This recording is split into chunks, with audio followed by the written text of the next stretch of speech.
12 años han pasado de aquel 11 de abril de 2002, una nueva etapa de polarización en el país. Ayer se hizo el primer encuentro entre gobernadores, entre dirigentes de oposición, oficialismo, con el acompañamiento del UNASUR y también con el nuncio apostólico. Sin embargo, para que haya diálogo debe haber reconocimiento. Hay reconocimiento de la dirigencia política, de las necesidades y exigencias del país. Mira, como casi yo creo la mayoría de los venezolanos, me tocó, me imagino al igual que tú como periodista, ver esa comparecencia, ¿no?, de gobierno y oposición en esa mesa. Lo vi hasta el final y pienso que privó el respeto y privó el reconocimiento entre las partes. O sea, quien lo diga ahorita que no fue así, tal vez no sintió el clima que allí se vivió. Me pareció muy importante la manera en que se presentaron las cosas, el efecto comunicacional que esto tiene en un momento para la distensión, para que no continúen los conflictos como lo habíamos conocido. Yo creo que es importante los temas que allí se tocaron. En el caso que me ocupa, fui presidente de la Comisión de Derechos Humanos de la Asamblea Nacional Constituyente, por lo tanto responsable de la redacción del título de Derechos Humanos que tiene nuestra Constitución. Me parece positivo que ese tema, por ejemplo, esté en la mesa en esta etapa, sin ningún tipo de, yo diría, de complejo también por parte del gobierno. O sea, se dieron violaciones de derechos humanos, quiénes son los culpables, cuál es el estado de la causa de cada uno de los casos. Por ejemplo, conocemos y sabemos, dentro de las lamentables muertes, por ejemplo, de Roma, Montoya y Basil, que fueron las ocurridas el 12 de febrero, hay 10 funcionarios del SEBIN presos y me da la impresión que van a ser procesados judicialmente y condenados porque todo apunta a que ellos fueron los responsables, para hablar de un caso emblemático que, claro, que fue como que el disparador. Y que es un caso puntual porque además ya son 40 fallecidos, ¿no? Y que fue el disparador, digamos, estos que te menciono. Hay en otros casos también identificación de responsables que están puestos a la orden de los tribunales, y eso es bien importante en esta etapa, es decir, que no haya impunidad, que la gente que tiene dolientes, que somos todos los venezolanos, por estas víctimas, los motorizados que fallecieron por la colocación de guayas, de barricadas, los guardias nacionales que fueron tiroteados, ¿verdad?, de manera criminal. Hay 17 efectivos de la Guardia Nacional, del SEBIN, del 6CPC detenidos, pero hay más de 2.000 detenciones.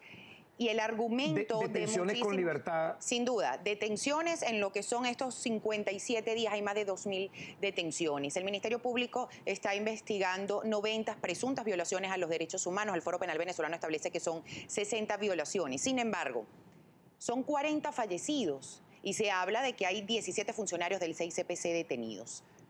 Detenidos además vinculados de las 3 primeras muertes, pero hay 40 muertes. Y el gobierno establece que tiene toda la disposición de generar si me permite, pero no todas las muertes han ocurrido a causa de la participación de funcionarios policiales y militares. No, pero excesos sí. Vuelvo y te repito. ¿Hay excesos? ¿Usted considera? Por supuesto, hay excesos, hay violaciones de derechos humanos puntuales que han sido rápidamente procesadas, sus responsables puestos a la orden de tribunales y castigadas. Yo creo que esa es la señal más importante que se tiene que dar, que no haya impunidad. Pero vuelvo y te repito, hay muertes también ocasionadas por los grupos violentos. No todas las personas fallecidas lamentablemente han sido por culpa de la participación de las autoridades del Estado. Y allí debe ser importante el efecto comunicacional de estar la opinión pública siempre informada de cómo va ello. Más allá de estos hechos muy tristes, yo creo que la gran enseñanza que nos deja esto es que por ese camino no se logra construir un país. Sí, por la vía de la violencia, por la vía de parte y parte. No vamos aquí a disminuir a ninguno de los factores.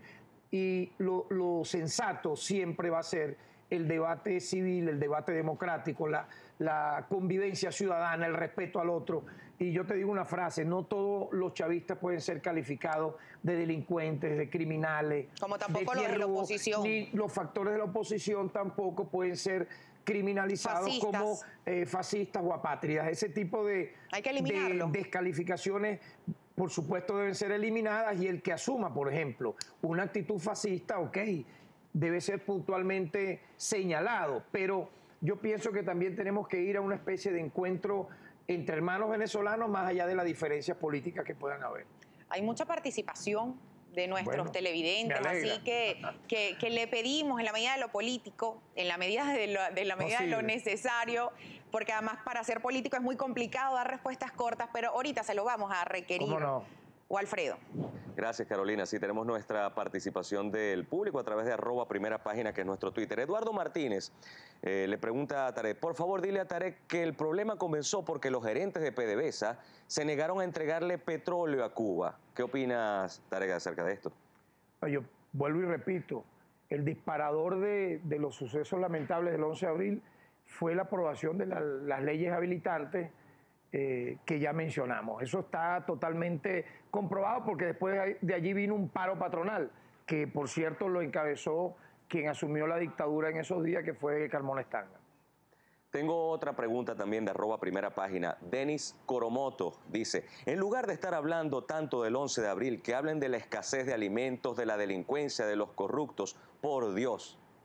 Bueno, estamos a 12 años del 11 de abril y efectivamente es una fecha histórica que tiene que ser siempre recordada para que no vuelvan a ocurrir los hechos lamentables que nos llevaron incluso a otras circunstancias también. ¿Usted considera, cuando hablamos, por ejemplo, que Venezuela es el tercer país con más homicidios en el mundo, cuando tenemos una inflación anualizada de más de 56%, las demandas de una parte de la sociedad civil son legítimas?